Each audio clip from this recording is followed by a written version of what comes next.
오늘은 성령이 임하시면 이라는 제목으로 함께 말씀을 생각해 보도록 하겠습니다. 우리가 하나님의 말씀이 우리의 생명의 양식이다 라고 알고 계시지요? 생명의 양식.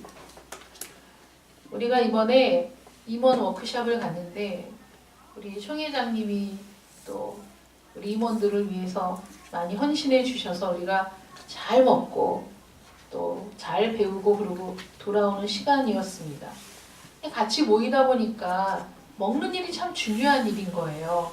아침, 점심, 저녁. 집에 있을 때는 아침을 안 먹을 수도 있고 지나갈 수도 있고 이런데 같이 있다 보면 그 행사를 기획하고 준비하시는 분들도 이제 식사를 신경을 많이 쓰시고 그래서 저는 이제 거의 아침을 잘 안 먹는데 내일은 아침 8시부터 아침 식사, 8시부터 9시까지 이제 아침 식사 시간입니다. 그래서 아침에 일어나서 내려가면서 그 어떤 목사님하고 둘이 호텔 복도를 걸어가는데 그 목사님, 아침을 꼭 먹어야 되나요? 막 이렇게 얘기를 하시더라고요. 그래서 그러게 저도 아침은 잘 안 먹는데 단체로 이렇게 하는 거니까 가서 그냥 조금만 드시죠. 이렇게 갔어요. 그랬더니 또 그렇게 말씀하신 분들도 아침은 다 잘 드시더라고요. 아유, 이렇게 먹고 점심을 먹을 수 있겠어요? 그리고 또 점심을 또 다 드시고 그리고 또 속초 중앙시장에서 그 만석 닭강정인가 뭔가를 샀는데 아유, 점심 먹은 지 얼마나 됐다고 이거 닭강정 사가지고 또 언제 먹겠어요? 그래도 또 다 드시고 근데 그런 걸 보면서 이게 먹는다는 게 못 먹을 것 같지만 먹고 못 먹는다는 말씀을 하시지를 말라고. 아침을 안 먹는데 아침을 굳이 먹어야 하나요? 이렇게 우아하게 얘기하고도 가면 또 다 드시고 또 이거 점심도 먹어야 되는데 이걸 먹을 수 있나요? 하고도 또 다 먹으니까 우리 그런 얘기 하지 말고 때가 되고 그냥 먹읍시다 이렇게 얘기를 했는데 어떤 분이 그러시는 거예요. 아이고, 우리 나이 때는 이게 배심으로 사는 거라고. 나이가 들수록 먹어야지 아니면 일을 못한다 이렇게 얘기하시는 거예요. 이 육체적인 육신의 이 식량이 안 먹으면 배고프고 배고프면 일하기가 어렵고 나이가 들수록 이게 안 먹으면 힘이 없어서 일을 못한다고 그렇게 말씀하시죠. 먹는 게 되게 중요한 거예요. 하나님의 말씀도 생명의 양식이라고 하나님 말씀하시거든요. 생명의 양식인데 우리가 당연히 잘 먹어야죠. 배고파야 되고 잘 먹어야 되고 또 아침에 먹었는데 뭘 또 먹어? 또 먹어야 되고 그쵸? 육신의 양식도 아이고 이거 아침 안 먹는 사람이 아침 먹었는데 무슨 또 점심을 먹나? 또 때가 되니까 또 먹고 육체적인 노동을 하지 않았어도 또 그렇게 같이 움직이고 맞춰서 한다는 게 또 이게 이 에너지 소모가 많은 거라 때가 되니까 또 먹게 되고 이렇게 되더라고요. 생명의 양식입니다. 그래서 말씀 듣는 시간에 집중을 해서 말씀을 잘 들으셔야 돼요. 또 말씀을 들었으면 그 말씀이 피가 되고 살이 돼서 이게 살아있게 하고 움직이게 해야 이게 생명의 양식이지. 말씀을 잘 들었지만 아무런 내 영적인 삶에 변화가 없다면 그건 또 무슨 또 생명의 양식이 되겠습니까? 그러니까 말씀을 듣고 그 말씀이 나에게 부딪혀오고 그 말씀 때문에 화가 나고 그 말씀 때문에 또 자기 자신의 죄가 드러나서 고통스럽고 그런 경험들을 해야 그 말씀 때문에 자꾸 말씀을 기억하고 생각하고 되짚어 묵상하는 그런 일들을 통해 변화가 일어나게 되는 줄 믿으시기 바랍니다. 그래서 오늘은 성령이 임하시면 라는 제목으로 말씀을 한번 생각해 보도록 하겠습니다. 1793년에 인도 선교를 위해서 영국 선교사 윌리엄 캐리가 인도 땅에 첫 발을 내디딘 그때를 기점으로 개신교의 세계 선교가 급격하게 확장되기 시작했습니다. 그리고 20세기에 이르기까지 영국은 세계 선교의 전초 기지이자 종주국이었습니다. 그 당시에는 대영국 제국의 해는 저물지 않는다라는 말이 있을 정도로 전 세계에 굉장히 많은 식민지를 가지고 있었어요. 그러니까 그 식민지들이 다 영국 땅이기 때문에 이 영국 땅은 해가 지지 않는다라고 얘기할 정도로 굉장히 많은 그 식민지를 보유하고 있는 나라가 영국이었죠. 그 막강한 국력을 바탕으로 해서 세계 곳곳에 선교사들을 파송하기 시작했습니다. 그래서 오늘날에도 영국은 세계 선교에 대한 수많은 그 자산을 갖고 있는, 풍부한 경험을 갖고 있는 나라로 평가를 받고 있는데 10여 년 전에 영국 선교 단체들이 지난 2세기 동안, 200여 년 동안의 선교의 역사를 되짚어 보면서 자신들이 선교했던 모든 그 기록들과 결과들을 검토한 후에 자신들이 범한 잘못을 이제 고백했습니다. 그들이 범한 잘못이 뭐냐면 자격과 자질을 갖추지 못한 선교사를 너무 많이 파송했다는 거예요. 특히 영국 경제가 어려울 때일수록 선교사로 지원하는 지원자들이 넘쳤다고 합니다. 왜냐하면 그들이 그 막강한 그 부를 갖고 있던 때였기 때문에 선교사로 지원을 하면 내가 선교사로 파송받기 원합니다. 그러면 파송하는 모든 비용, 또 그 선교사의 생활비, 자녀들의 교육비까지 다 지원을 해줬기 때문에 경제가 좀 어려울수록 이렇게 힘든데 선교사로 나가야지 이렇게 몰려드는 지원자가 아주 많았었고요. 또 선교지 대부분이 그 영국의 식민지로 선교를 가는 거예요. 그러니까 영국의 식민지는 영국 주둔군이 있고 영국이 그 땅을 다스리기 때문에 선교사들이 가서도 영국에서의 생활을 그대로 유지할 수 있고 불편이 없는 거죠. 거기에서 생활하는 것이. 이런 이유 때문에 경제적인 불황기에 선교사 지원자가 급증하는 것을 당시 그 영국의 선교단체에서는 하나님의 은총으로 이게 선교사가 지원자가 이렇게 많다니 이건 하나님의 은혜야 라고만 생각을 했다는 거예요. 그래서 그들 중에서 옥석을 구분하지 않고 정말 누가 선교사다운 자질을 갖고 있는가, 이 사람이 과연 선교사로 가서 정말 그 선교지에서 선교사로서의 역할을 잘 할 수 있을 것인가를 생각하지 않고 지원하는 자들을 선교사로 다 파송을 했던 거예요. 이런 잘못 때문에 그 선교지, 그러니까 제3세계에서 기독교에 대한 거부감이 확산되는, 조성되는 그런 그 잘못을 범하고 말았다라는 자성의 소리를 낸 거죠. 우리가 정말 하나님의 말씀을 들고 그들을 섬기기 위해서 선교지를 갔던 것이 아니라 오히려 생활의 염려를 덜기 위해 그냥 자신의 편의를 위해 선교사로 지원한 사람들이 그 중에 많이 섞여 있어서 그들 때문에 오히려 이 개신교에 대한 안 좋은 감정들이 더 많이 자리 잡게 되었다. 그것이 결국은 지금 선교를 어렵게 하는 그런 결과가 되었다는 것이죠. 이게 어떻게 영국 선교 단체들에만 국한된 이야기일 수 있겠습니까? 우리나라에 미국인 언더우드와 아펜젤러가 제물포항에 내린 것이 1885년 4월 5일인데요. 그때부터 이제 구미 각국에서 이 조선으로 선교사들을 많이 파송하기 시작했습니다. 당시 우리나라가 조선이 정치, 경제, 사회적으로 너무 열악한 그 환경이었고 척박했던 그 땅에 복음의 씨앗이 뿌려졌다는 건 생각할수록 너무나 감사한 일이죠. 그런데 이 땅에 발을 디딘 선교사들이 모두가 그렇게 선교자의 자질을 갖추고 자기를 들여 복음을 전했던 사람들만 있었던 것이 아니라는데 그 아픔이 있는 거죠. 우리나라 선교의 역사도. 지난주에 제가 말씀을 드렸지만 자기 과수원의 과일을 몰래 따먹었다는 이유로 질산은으로 소년의 뺨에 도둑이라고 새긴 선교사도 있었다는 기록이 있는 거예요. 그게 옛날 노예시대에나 있었던 일이지 어떻게 선교사가 그 주의 사랑을 가지고 복음을 전하러 온 선교사가 그렇게 할 수 있느냐 하는 거예요.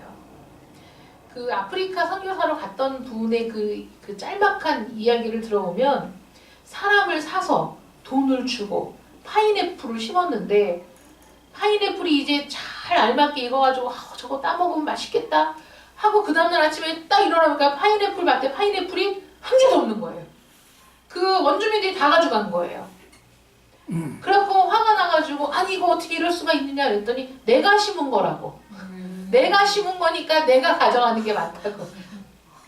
그래갖고 이게 아니라고. 이게 내가 돈을 주고 이걸 설명을 하고 또 그 다음에 또 심었는데 또 싹 가지고 가고. 이게 선교지에 갔을 때 그 선교지의 특성, 선교지의 그 사람들의 어떤 그 관습, 그들의 어떤 그 사고방식들을 우리가 이해하지 않으면 선교라는 게 쉬운 게 아니죠. 그런데 선교사들이 자기 마인드만 고집하고 자기가 살아온 생활만 고집해갖고 어떻게 복음을 전하는 선교사가 될 수 있겠습니까? 우리 땅에서, 우리 이 조선에 와서 선교사로 일하면서 나쁜 거는 또 쉽게 배워가지고 그 교인들의 어깨에 지운 가마에 타고 신방을 다닌 선교사도 있었다고 제가 지난주에 말씀드렸었죠. 이게 조선인을 사랑해서 조선인에게 복음을 전하러 온 선교사가 할 짓이 아닌 거죠. 오히려 하의를 부리듯 종을 부리듯 그렇게 해서 이게 되겠습니까? 그거는 예수님의 마음도 아니에요. 예수님은 제자들의 발을 씻기신 분이시잖아요.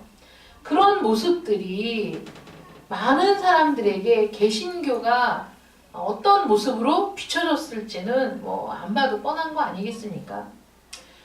또 고급 주택에 그 당시에는 우리나라 사람들은 정말 본 적도 없는 좌식 변기까지 설치하고 살던 선교사들도 있었다고 합니다.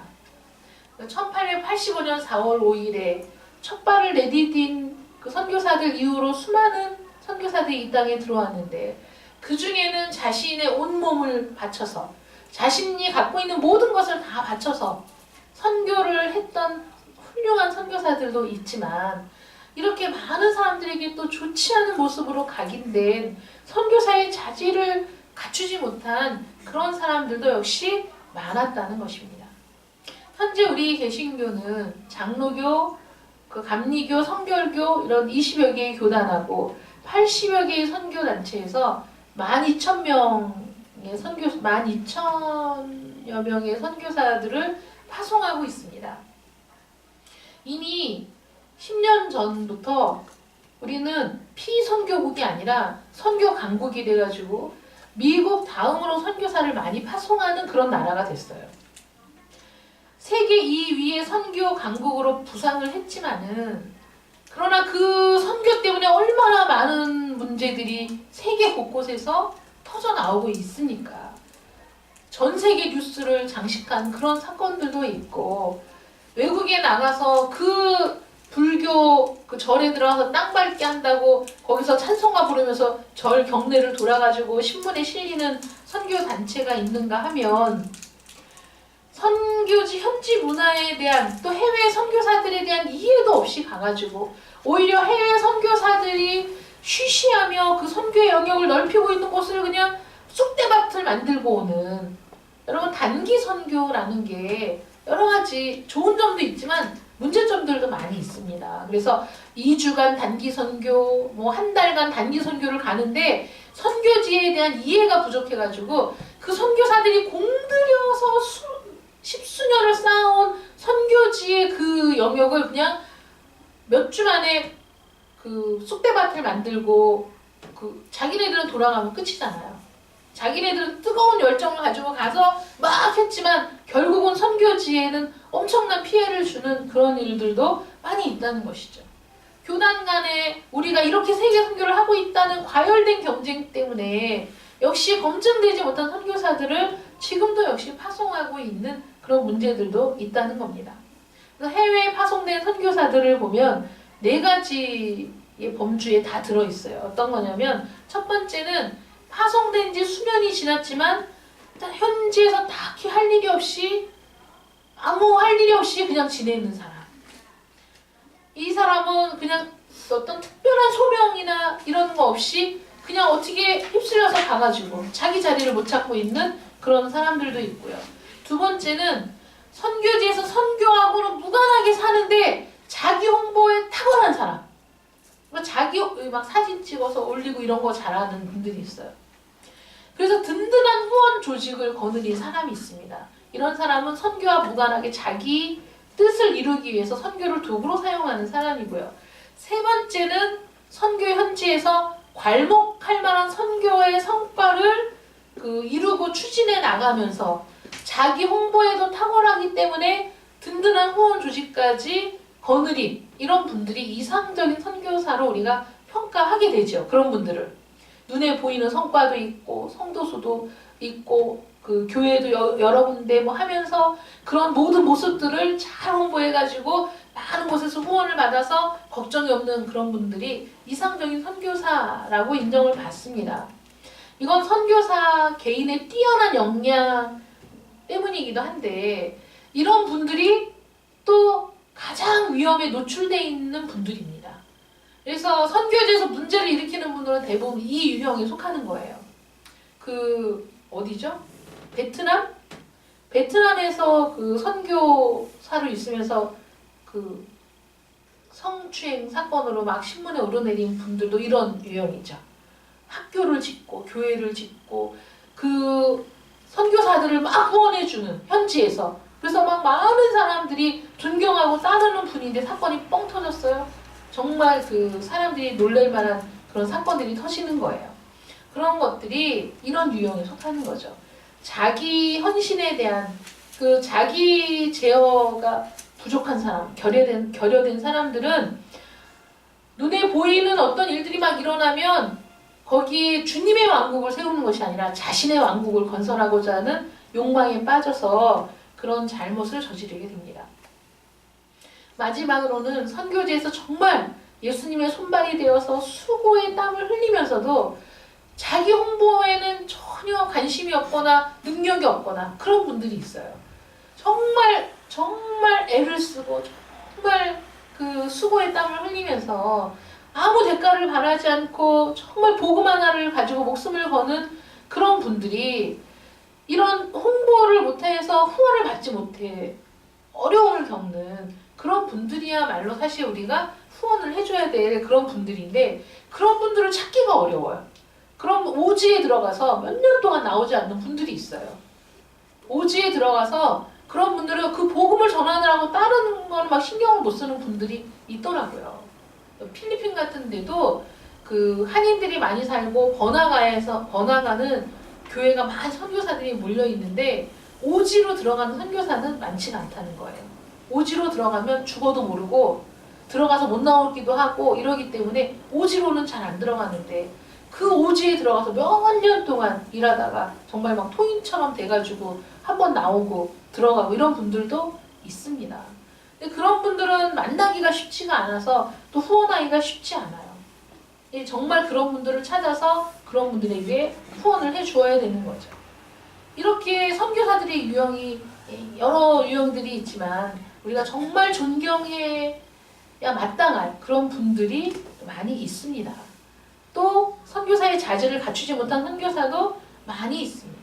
그들이 선교를 결심했을 때는 정말 뜨거운 열정을 가지고 선교를 결심했을 텐데 왜 현지에서 그리스도의 복음을 전하고 참된 교회를 세우는 일에 실패하게 되는 것일까요? 왜 이들은 가서 현지인들을 종부리듯 하는 그런 추태를 보이게 되는 걸까요? 왜 가서 자신의 안일만을 추구하면서 사실은 복음을 위해 자신을 헌신하고 자신을 내어주는 참된 선교를 하지 못하게 되는 것일까요?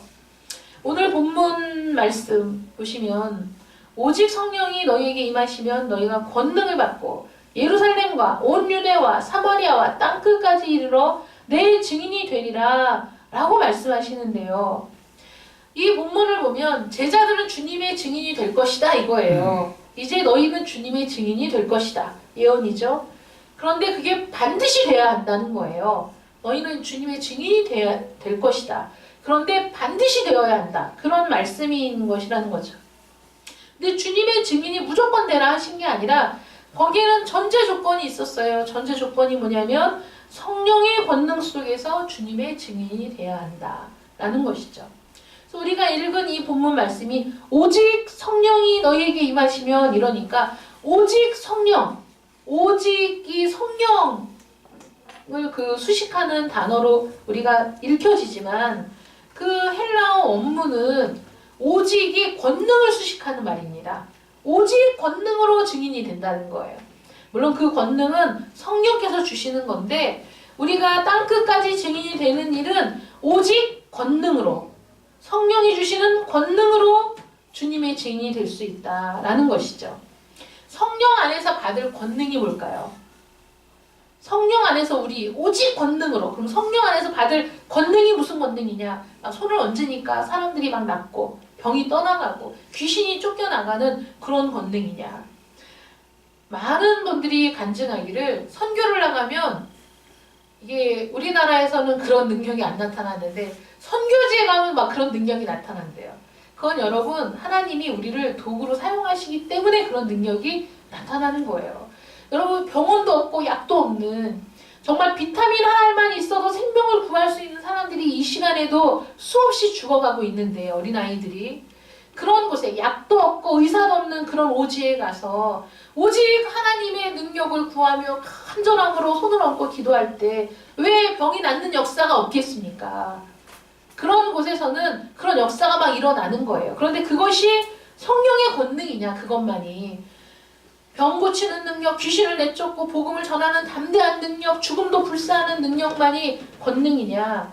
주님의 말씀하신 권능은 본질적으로 좀 다른 모양이에요. 어떤 거냐면 주님께서 말씀하신 권능, 그 본질적인 능력이 뭐냐? 겉으로 나타나는 병 고치고 귀신 내쫓고 하는 그 능력이 아니라 그 일을 감당하게 하는, 내 안에 있어서 선교의 일을 감당하게 하는, 증인의 일을 감당하게 하는 그 능력이 뭐냐? 그 주님의 모습에서 우리가 찾을 수 있다는 거예요. 주님이 공생애를 시작하실 때 가장 먼저 하신 일이 뭔지 아십니까? 주님이 공생애를 시작하셨다는 첫 신호탄이 무엇이죠? 세례를 받으신 거예요. 주님이 세례 요한에게 세례를 받으셨어요. 세례가 뭡니까? 주님의 십자가 보혈의 공로로 내가 죄 씻음을 받고 이제는 주님 안에서 살아갈 것을 공포하는 공식적인 예식이 세례 예식인데 이 세례 예식은 죄에 있는 인간만이 필요한 의식입니다. 예수님은 죄가 없으시기 때문에 세례 예식을 받을 필요가 없습니다. 그런데 주님께서는 죄인인 세례 요한 앞에 무릎을 꿇고 세례를 받으셨다는 것이죠. 그것은 인간을 위해 이 땅에 오신 인간에 대한 성자 하나님의 헌신을 공포하는 거예요. 나는 이 땅에 섬김을 받으러 온 것이 아니라 섬기려고 왔다고 주님이 말씀하셨거든요. 섬김을 받기 위해 오신 게 아니에요. 섬기기 위해 오신 거예요. 하나님이 그 아들 예수 그리스도를 이 땅에 보내실 때 고난 받으실 것을 알고 보내신 거예요. 우리 주님도 어떻게 죽을 것을 알고 이 땅에 오신 겁니다. 왜 그렇습니까? 저와 여러분을 사랑하시기 때문이죠. 우리를 구원하시기 위해서 그 헌신된 삶을 사신 거 아니겠어요? 그 하늘 보좌를 버리시고 이 땅에 오신 것도 우리에 대한 헌신이시죠. 십자가에 죽으신 것도 헌신입니다. 하나님도 그 아들을 십자가의 제물로 내어놓으셨어요. 우리를 구원하시기 위해. 하나님의 헌신, 예수 그리스도의 헌신, 성령의 헌신, 성령께서 우리 안에 오셨잖아요. 이게 헌신이 아닙니까, 여러분? 이 세상 어떤 종교가 인간이 신을 찾아가서 신 앞에 엎드리는 거지 신이 인간에게 찾아와서 우리와 하나가 되고 함께하기 위해 우리 안에 거주하시는 신이 이 세상 종교 중에 어디에 있습니까? 없습니다. 하나님께서 우리와 함께 하시기 위해 성령을 보내셨어요. 이것도 헌신이죠. 예수 그리스도를 보내셨습니다. 그것도 헌신입니다. 하나님은 먼저 우리를 향한 헌신을 보여주셨어요. 그 헌신을 통해 우리를 구원하셨다는 거예요. 그 모든 모습을 보여주기 위해 주님은 기꺼이 세례 요한 앞에 세례를 받으신 것이죠. 인간에게 섬김을 받기 위해 온 것이 아니라 섬김을 위해 오셨다는 것, 헌신하기 위해 오셨다는 것을 만천하에 보여주신 것이죠. 그렇게 주님께서 세례 요한에게 세례를 받으셨을 때 성령이 비둘기같이 임하고 하나님의 음성으로 이는 내 사랑하는 아들이라고 인정해주는 그 헌신의 자리에는 삼위의 하나님이 함께 계셨음을 우리에게 보여주고 있는 겁니다. 그러면 영국 선교단체들이 우리의 지난 2세기 동안의 선교에는 이런 오점이 있었다라고 고백했던 그런 일들이, 그런 자질이 부족한 선교사들이 왜 생기게 되었느냐? 그들은 자기 헌신에 대한 그 자기 헌신, 자기를 드리고자 하는 훈련이 결여된 사람들이죠. 선교의 첫 번째 자질이, 능력이 무엇입니까? 자기 헌신이라는 거예요. 하나님이 우리를 위해 헌신하셨던 것처럼 우리도 우리 자신을 내어주는, 우리의 자신을 온전히 쏟아붓는 헌신을 토대로만 참된 선교가 이루어진다는 것이죠. 아멘. 사도 바울의 지적처럼 사람의 방언과 천사의 말을 하고 예언하는 능력이 있어 모든 비밀과 모든 지식을 알고 또 산을 옮길 만한 능력이 있어도 뭐가 없으면 아무 소용이 없어요? 사랑이 없으면 아무 소용이 없는 거예요. 헌신이 무엇입니까? 사랑이죠. 하나님을 향한 사랑, 또 복음을 들어야 할 그 영혼들에 대한 사랑, 그 사랑 때문에 나를 드리는 그것이 바로 선교의 가장 기본적이며 가장 강력한 능력이라는 거예요. 여러분, 우리 총회장님이 그런 간증을 하셨어요. 그 지난 2월인가 그 성도들이 15명이 교회를 떠났는데 너무너무 마음을 아프게 하고 떠났다는 거예요. 그 막 비수를 꼽고 성도들이 주동하는 사람들하고 또 합류하는 사람들하고 교회를 떠났으니 얼마나 마음이 아팠겠어요. 그러니까 많이 이제 막 소가리를 하신 거죠. 근데 그 얼마 전에 그 성도 결혼식이 있어서 주례를 맡아서 이제 가셨는데 교회를 떠난 그 사람들이 거기에 왔더라는 거예요. 또 성도들끼리 또 오고 가고 하긴 하잖아요. 근데 그동안은 막 기도를 해도 그렇게 용서가 안 되고 그렇게 그 마음이 이게 회복이 안 돼서 너무 고통스러웠는데 계속 기도하고 있었는데 그 결혼식장에서 그 사람들을 딱 봤는데 갑자기 마음속에서 막 사랑의 마음이 넘쳐 흐르면서 막 주체할 수가 없어가지고 가서 너무 만나서 너무 반갑다고 어떻게 지냈냐고 그래서 막 끌어안았다는 거예요. 그 자기 마음이 아니라 성령께서 그 마음에 그런 그 사랑의 마음을 주셨다는 거예요. 그래서 이제 주례를 하는데 사람들이 다 울고 막 부흥회처럼 근데 그런 성도들이 다 아니까 그런 것들을 그러니까 목사님이 가서 막 끌어안고 막 진심으로 하는 걸 보고 성도들도 말씀을 들으면서 막 울어가지고 주례가 아니라 그 부흥회 같은 그런 뜨거운 눈물이 있었던 결혼식이었다. 목회자가 그런 자기 헌신, 끊임없이 성도를 위해 기도하면서 그 성도를 향한 마음을 하나님께서 부어주셔서 마음으로 끌어안는 그 헌신이 없이 어떻게 복음을 전할 수 있느냐 하는 거죠. 선교사가 비단 해외에 나가야만 선교사입니까? 아닙니다. 오늘 본문 말씀에 어디서부터 시작하는 겁니까? 예루살렘과 온 유대와 사마리아와 땅끝까지인 것이죠. 여러분, 내 마음에 뜨거운 성령의 능력으로 다른 영혼을 향한 사랑이 이 속에서부터 시작되지 않는 이상 우리의 몸이 해외로 가 있다고 해서 그것이 우리의 선교지가 될 수가 없다는 겁니다.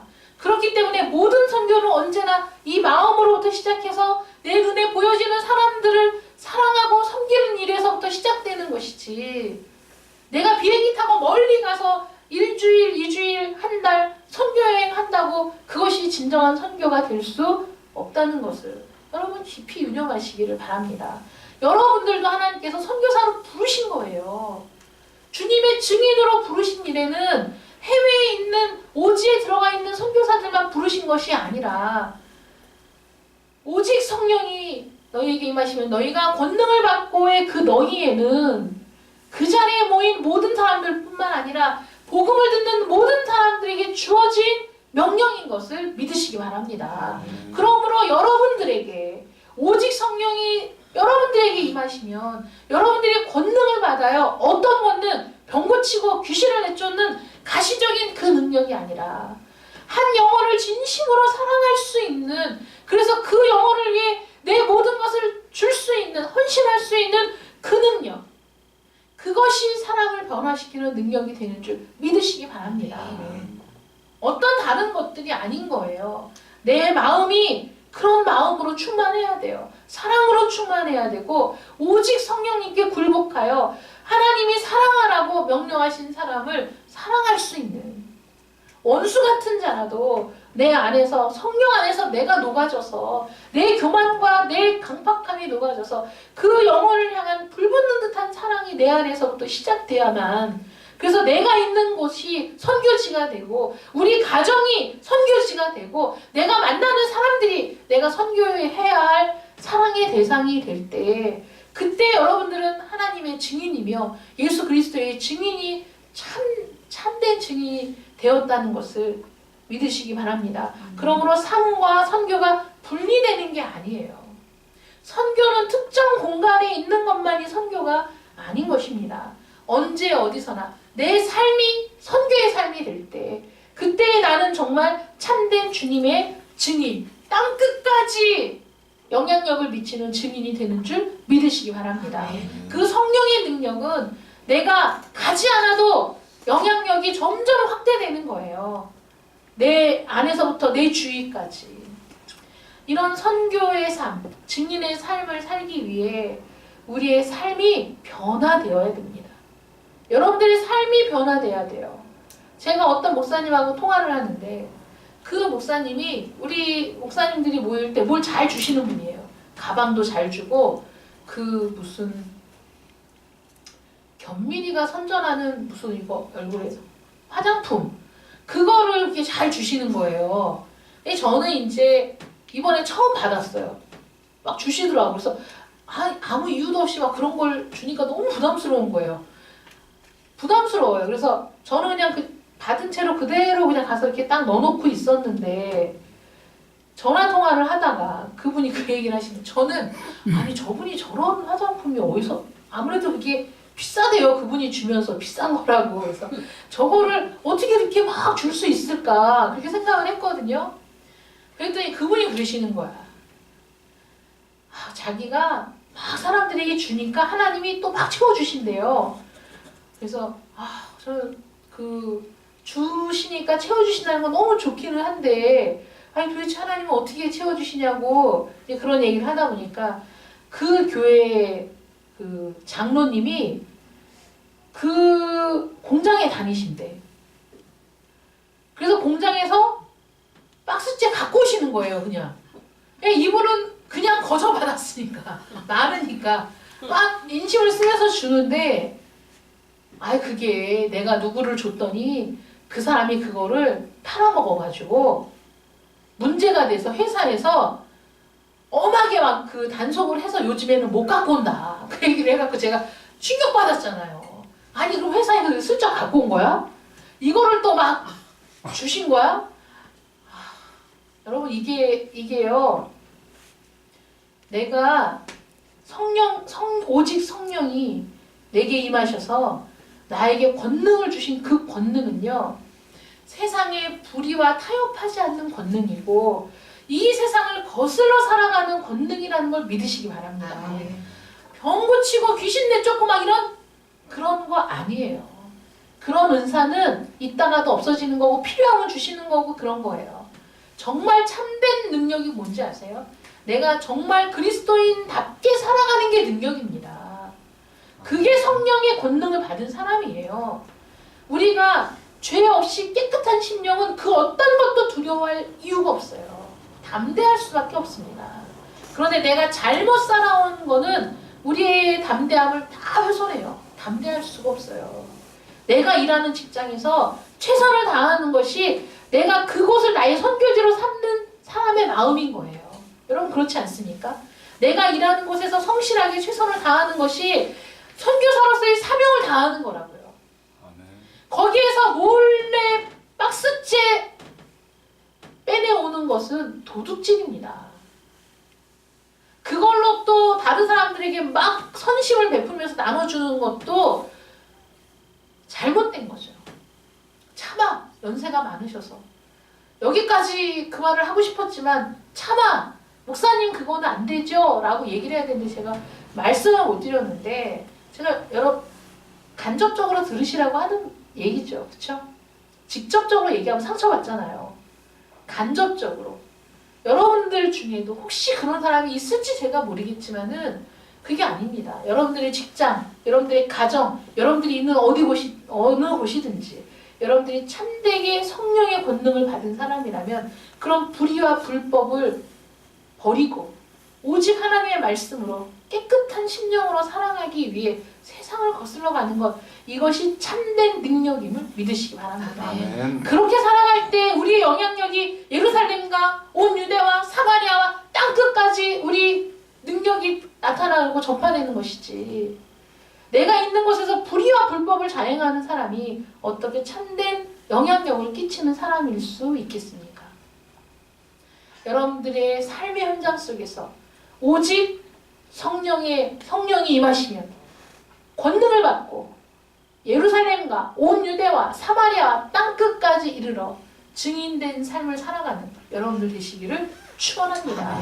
여러분들의 삶의 현장에서 그리스도의 능력이 나타나는 참된 그리스도인 되시기를 축원합니다. 기도하겠습니다. 사랑의 하나님, 감사합니다. 우리 주님께서 우리를 부르시고 은혜를 주시고 또 우리 안에 성령을 부어주실 때 우리는 성령 안에서 성령께 굴복하여 말씀대로 살아가야 할 참된 증인이요 참된 그리스도인으로서 사명이 있는 자들입니다. 우리는 정말 내가 있는 곳에서 복음의 능력을 발휘하고 사는 사람입니까? 내가 있는 곳을 나의 선교지로 삼아 헌신된 삶을 살고 있는 자들입니까? 수많은 곳에 선교사를 파송한 그 영국에서 그 선교단체들이 우리가 자질이 부족한 선교사를 파송함으로 지금 이렇게 개신교에 대한 잘못된 악 감정들이 생기게 되는 그런 결과를 낳았다고 스스로 자성하고 하나님 앞에 회개하는 모습이 우리 안에도 있어야 되지 않겠습니까? 우리는 과연 하나님의 부름받은 성도로서의 삶을 살고 있습니까? 우리는 내가 있는 곳을 나의 선교지로 삼아 나를 드리고 헌신하는 그런 삶을 살고 있습니까? 정말 그런 성령의 권능이 나타나는 삶을 살고 있는지 우리 자신을 돌아보게 하여 주시옵시고, 이제 이 시간에 우리 마음을 결단하여 하나님, 내가 있는 곳에서, 내가 일하는 곳에서, 내가 만나는 사람들 속에서 나는 주님의 증인이 되어 참되게 복음을 전하는 권능의 사람이 되기를 결단하게 하여 주시옵소서. 아버지 하나님, 불의와 불법 또 우리 모든 거짓과 타협하는 자들은 성령의 권능이 나타날 수가 없습니다. 우리 안에 계신 성령께서 우리를 온전히 이끌어 주시어서 이 세상의 모든 불의와 불법과 거짓과 타협하지 아니하고 세상을 거슬러 위의 것을 찾으며 올라가는 저희들 되게 하여 주시어서 주님의 참된 증인으로 살아갈 수 있도록 인도하여 주시옵소서. 예수님의 이름으로 기도드립니다. 아멘.